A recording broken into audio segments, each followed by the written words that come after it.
sharpening for Terry Wallace. When there's a tackle there, you need them immediately. I'm not going to tell my kids when they get I'll fall over, I'm in tears. heartbreaking. When are they going to take responsibility? Tigers support on it, absolutely gut-wrenching.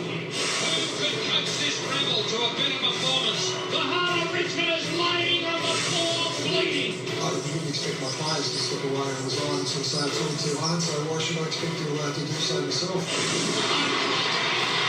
Much on the fence here. Tigers are coming. The fourth Tiger is the wounded Tiger. So Richardson to Rivers. Well, he's pumped. It's 4-1 to teams desperately.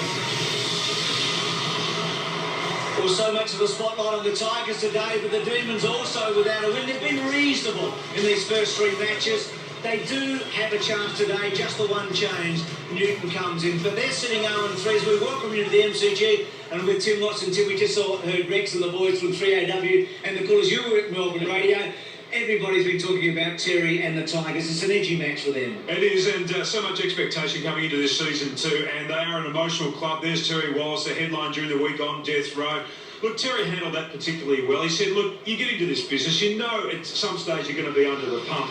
And he accepts that as being part of AFL football. Here's their game last week. This is what's really costing them. It's what they're doing out on the field. It's their inability to be able to hit targets at critical stages of the game.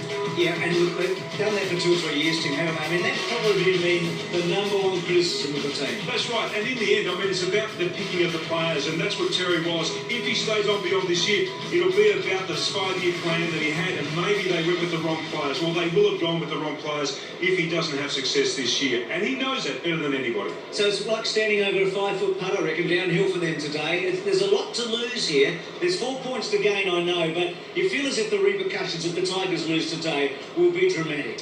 Well, they will be dramatic, but you would just hope that as a club they hold their nerve. I would like to think that at the end of the, right throughout this season, Terry Wallace remains coach. It depends, obviously, on what they want to do beyond that. They'll make that decision in due course, but I don't think that there will be a major reaction to this game for the Richmond Football Club, even if they were to lose it, but I don't expect them to lose it. Dean Bartley spoke about that during the week, about the fact that they're almost the invisible side going into this game, but for them, it's about putting 4 quarters of footy together. It's probably the first time you picked them this year because they haven't actually played against good opposition. They missed up the first match, we know that.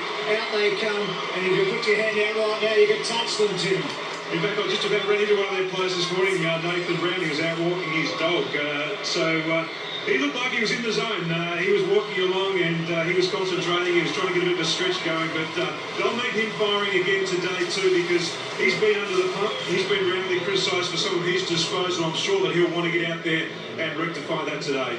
I tell you what, Dennis, 0-3 is not pretty, but it's pretty interesting.